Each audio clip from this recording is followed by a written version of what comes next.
जगाच्या नकाशावर शिवरायांचे किल्ले येणार आहेत, त्यामुळे पर्यटनाला चालना मिळणार आहे असं वक्तव्य मुख्यमंत्री फडणवीसांनी केलं। हा शिवप्रेमींचा विजय असल्याचं फडणवीसांनी म्हटलंय।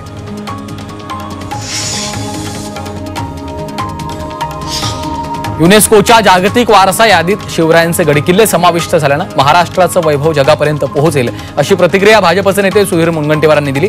किल्ल्यांना जागतिक ओळख मिळावी या दृष्टीने हा निर्णय महत्त्वाचा असल्याचं त्यांनी म्हटलंय।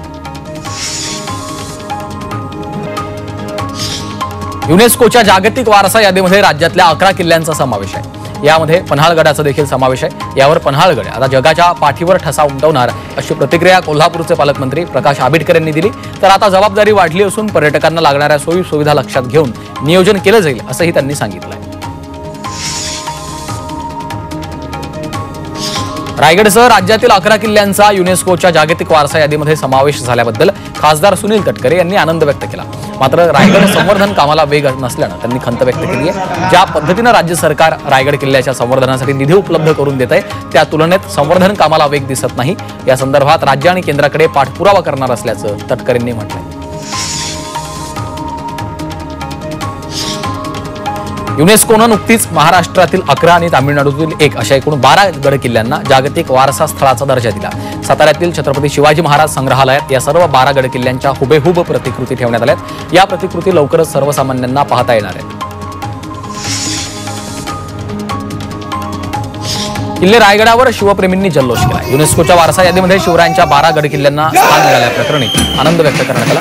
लेझिम खेळत विद्यार्थ्यांनी मिरवणूक काढली। यामध्ये शासकीय अधिकाऱ्यांनीही जल्लोष केला।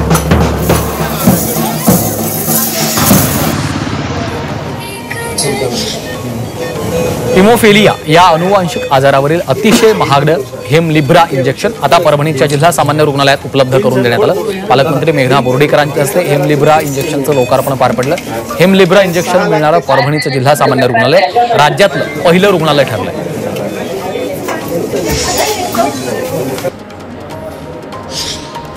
बुलढाण्याच्या येळगाव इथल्या पैनगंगा आदिवासी आश्रमशाळेतील 13 विद्यार्थिनींना विषबाधा झाली आहे। रात्री कढी आणि भात खाल्ल्यानं अचानक मुलींना उलट्या आणि जुलाबाचा त्रास सुरू झाला। दरम्यान सर्व विद्यार्थिनींची प्रकृती स्थिर आहे। कोल्हापुरी चपलेबाबत प्राडानं आणखी एक सकारात्मक पाऊल टाकले। प्राडाचं शिष्टमंडळ कोल्हापुरात येऊन चप्पल बनवणाऱ्या कामगारांशी संवाद साधणार आहे। 16, 17 आणि 18 जुलैला प्राडाचं शिष्टमंडळ महाराष्ट्रात येणार आहे। मुंबईत महाराष्ट्र चेंबर ऑफ कॉमर्स यांच्यासोबतच्या बैठकीनंतर हे शिष्टमंडळ कोल्हापुरात येणार आहे। कोल्हापुरी चप्पल बरोबरच इतर वास्तू जागतिक पातळीवर नेण्यासाठी ही भेट महत्त्वाची ठरणार आहे।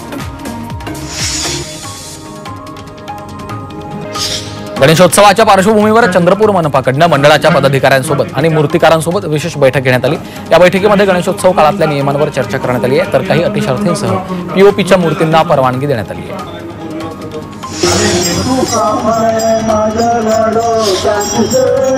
आषाढी वारीनिमित्त 2 लाख वारकऱ्यांनी रेल्वेने प्रवास केला। यातून रेल्वेला 27 लाखांचं उत्पन्न मिळाले। रेल्वेनं 1 ते 10 जुलै या 10 दिवसात 239 गाड्या चालवल्या। या दरम्यान वारकऱ्यांसाठी अनेक सोयी सुविधा उपलब्ध करण्यात आल्या होत्या।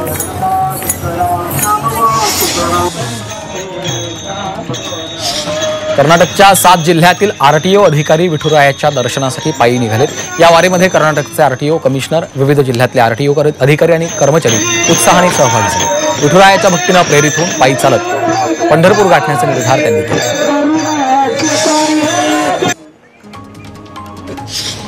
विदर्भात 7 ते 9 जुलै दरम्यान झालेल्या पावसामुळे मोठं नुकसान झालं। नागपुरातील पंचनामे जवळपास पूर्ण झाले असून विदर्भातल्या इतर जिल्ह्यांमधील पंचनामे लवकरच पूर्ण होतील अशी माहिती महसूल मंत्री चंद्रशेखर बावनकुळेंनी दिली आहे। तर पंचनामे पूर्ण करून नुकसान भरपाई देऊ असंही बावनकुळेंनी म्हटलंय।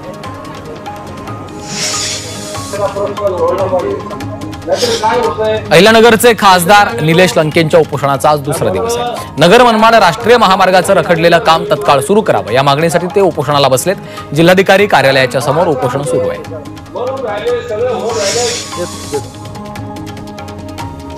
सांगलीच्या आटपाडी या तालुक्यातल्या करगणीमधील ग्रामस्थांनी रास्ता रोको केलाय। अल्पवयीन मुलीवरील लैंगिक अत्याचार आणि आत्महत्या प्रकरणात दोषींवर कारवाई करण्याची मागणी करण्यात आली। शालेय विद्यार्थ्यांनी देखील यामध्ये सहभाग घेतला होता।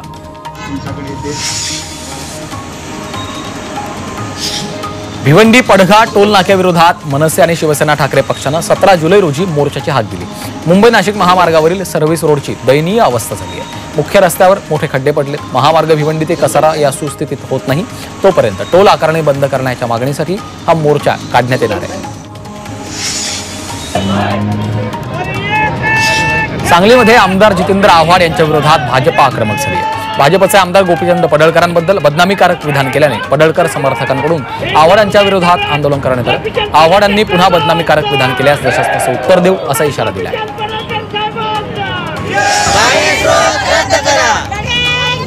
नाशिकमधल्या बिराड आंदोलनाचा आजचा तिसरा दिवस आहे। आदिवासी विकास विभागाच्या समोर रोजंदारी शिक्षक कर्मचाऱ्यांचं आंदोलन सुरू आहे। 1767 पदांच्या बाह्यस्त्रोतद्वारे होणाऱ्या भरतीचा आदेश रद्द करावा अशी मागणी करण्यात येते। लेखी आश्वासन दिल्याशिवाय आंदोलन मागे न घेण्याचा इशारा रोजंदारी शिक्षक कर्मचाऱ्यांनी दिला।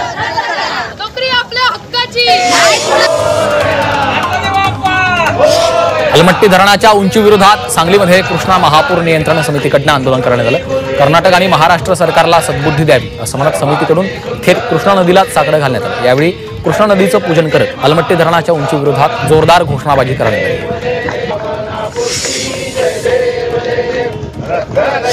सोलापूर जिल्ह्यामध्ये स्वच्छ सर्वेक्षण ग्रामीण 2025 अंतर्गत सर्व तयारी पूर्ण झाली आहे। सर्व गावांमध्ये स्वच्छतेचं सातत्य टिकवण्यासाठी सूचना देण्यात येत आहेत। यासाठी 1000 गुणांची तयारी करण्यात आली आहे। येत्या 15 ऑगस्टपर्यंत 1123 पैकी 35 ग्रामपंचायतींची तपासणी केली जाणार आहे।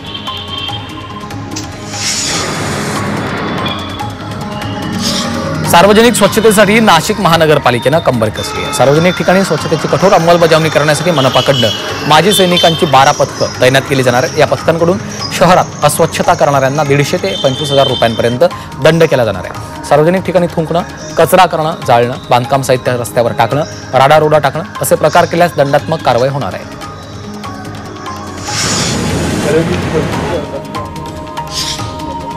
नाशिकमधील वारकऱ्यांची जमीन एका भूमाफियानं परस्पर बळकावली। 700 वारकऱ्यांनी देणगी देऊन पंढरपुरात 20 गुंठे जमीन खरेदी केली होती। मात्र त्यांच्या संमतीपत्राचा फायदा घेत वकिलाच्या मदतीने भूमाफियानं ही जमीन परस्पर स्वतःच्या नावावर करून घेतली। हा भूमाफिया माजी सरपंच आहे। ही जागा परत मिळावी अशी मागणी या वारकऱ्यांची आहे।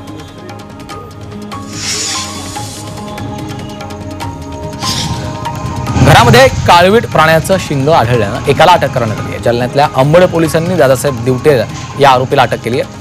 आरोपीनं घरामध्ये काळविटाची शिंग ठेवल्याची गोपनीय माहिती पोलिसांना मिळाली होती। या माहितीच्या आधारे ही कारवाई केली।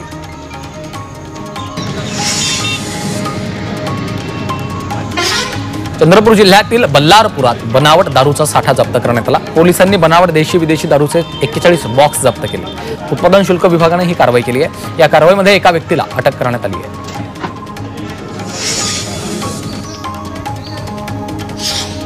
छत्रपती संभाजीनगरात लवकरच रस्त्यांचं सीमांकन होणार आहे। त्यासाठी रस्त्याची हद्द तसंच नियंत्रण रेषा निश्चित करण्यासाठी संबंधित यंत्रणा प्रत्यक्ष कारवाई करणार आहे। रस्त्यामध्ये येणारी अनधिकृत बांधकामं नागरिकांनी स्वतःहून हटवावीत असं आवाहन विभागीय आयुक्त कार्यालयाने केलं आहे।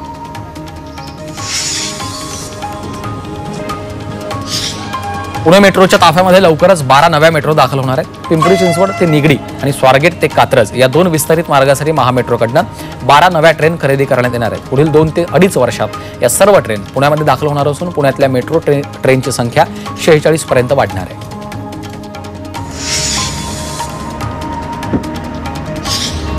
पुणे आणि पिंपरी चिंचवडची जीवनवाहिनी असलेल्या PMPनं 1 जूनपासून तिकिटाच्या दरामध्ये वाढ केली। मात्र सेवेचा दर्जा सुधारण्याकडे प्रशासनाचं दुर्लक्ष होत असल्याचा आरोप होतोय। जूनमध्ये बस ब्रेकडाऊन होण्याच्या 2400 घटना घडल्यात। 2 महिन्यात ब्रेकडाऊन झालेल्या बसमध्ये 70% बसेस या ठेकेदारांच्या असल्याचं दिसून येते। मे महिन्यात ठेकेदारांच्या बस ब्रेकडाऊन होण्याच्या 1400 घटना घडल्यात। पुणे मनपाला सुरक्षा रक्षक पुरवण्यासाठी 139 कोटी 92 लाखांच्या निविदेला प्रशासनानं मंजुरी दिली। गेल्या वर्षीच्या तुलनेत या निविदेच्या रकमेत 2% वाढ करण्यात आली। त्यानुसार 1565 सुरक्षा रक्षक नेमण्याचं काम 3 ठेकेदारांना विभागून देण्यात येणार आहे। पुणे महापालिकेमध्ये 2012 मध्ये समाविष्ट झालेल्या येवलेवाडी गावाच्या विकास आराखड्याला अखेर मंजुरी मिळाली आहे। ही अंतिम मंजुरी मिळण्यासाठी तब्बल 13 वर्षे प्रतीक्षा करावी लागली। या विलंबामुळे या भागात मोठ्या प्रमाणावर अनधिकृत बांधकामं झाली असून अनेक सरकारी जागा अतिक्रमणाच्या कचाट्यात आल्यात।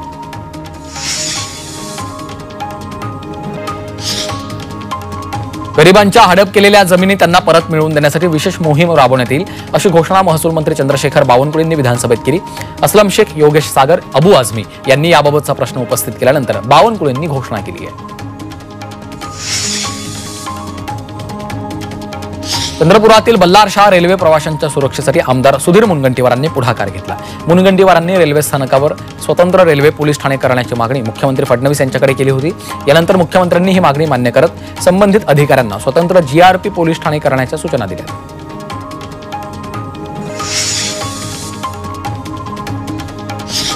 कर्नाटकचे उपमुख्यमंत्री डी.के. शिवकुमार यांनी सपत्नीक शिर्डीला येत साईबाबांच्या समाधीचं दर्शन घेतलं। साई संस्थान प्रशासनाच्या वतीनं त्यांचा सत्कारही करण्यात आला। साई मंदिरातील व्यवस्था उत्तम असून व्यवस्थित दर्शन झाल्याची भावना शिवकुमार यांनी व्यक्त केली आहे। जयंत पाटील राष्ट्रवादी शरदचंद्र पवार पक्षामध्ये अस्वस्थ आहेत, म्हणूनच त्यांनी राजीनामा दिला असावा अशी प्रतिक्रिया आमदार संग्राम जगतापांनी दिली। तर जर ते आमच्यासोबत आले तर त्यांचं स्वागत असेल असंही त्यांनी म्हटलंय।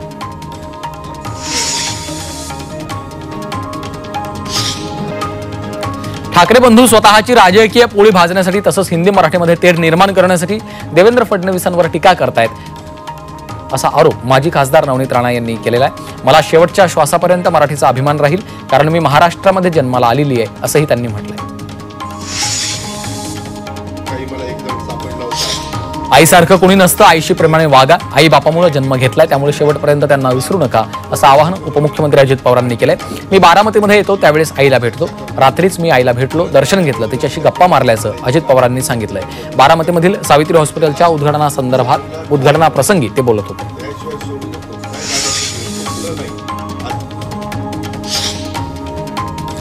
येवल्याच्या अंदरसूलमधील मंदिरातल्या दानपेटीवर चोरट्यांनी डल्ला मारला। दानपेटीतील 4 ते 5 हजारांची रोकड लांबवलेली आहे। दरम्यान चोरीची घटना सीसीटीव्ही चित्रित झाली। या प्रकरणी पोलीस चोरट्यांचा शोध घेत आहेत।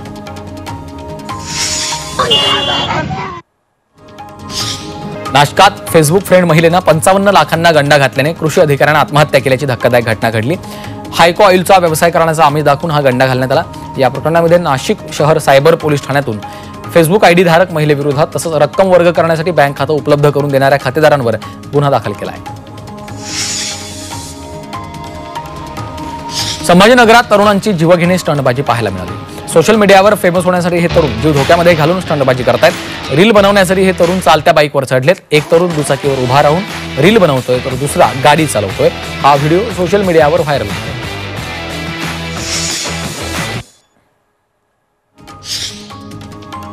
नाशिक जिल्हा परिषदेतील लैंगिक छळा प्रकरणी आणखी एका अधिकाऱ्याविरोधात तक्रार दाखल करण्यात आली आहे। 10 पेक्षा अधिक महिलांनी या प्रकरणात तक्रार दाखल केली।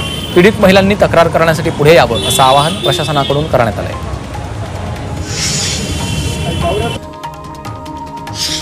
जळगावच्या मुक्ताईनगरातील तरोडा ते रुईखेडा या गावाजवळ एसटी बस आणि डंपरचा अपघात झाला। या अपघातामध्ये 7 ते 8 प्रवासी जखमी झाले। यामध्ये एसटी चालकही गंभीर जखमी झाल्याची माहिती आहे। जखमींना मुक्ताईनगर शासकीय रुग्णालयात उपचारासाठी दाखल केलं आहे। जळगावच्या भुसावळमध्ये चालत्या रिक्षातून एक विद्यार्थी बाहेर फेकला गेल्याची घटना घडली। विशेष म्हणजे विद्यार्थी फेकला गेला याचा रिक्षा चालकाला थांगपत्ता देखील नव्हता। पाठीमागून येणाऱ्या वाहन चालकांनी विद्यार्थ्याला उचलून धीर दिला। रिक्षात अतिरिक्त विद्यार्थी कोंबले जात असल्याने हा प्रकार घडल्याचं सांगण्यात येत आहे।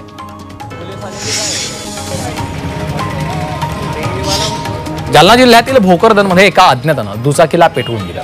घटनेची माहिती मिळताच भोकरदन पोलिसांनी घटनास्थळी धाव घेत आगीवर नियंत्रण मिळवले।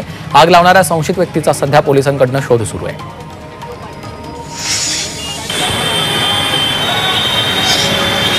पुण्यात पीएमपीएलएच्या बसनं अचानक पेट घेतला। शिवाजीनगरच्या शेतकरी महाविद्यालयाजवळ ही घटना घडली। आगीवर नियंत्रण मिळवण्यात यश आलेलं असून सुदैवाने दुर्घटनेत कोणी जखमी झालं नाही।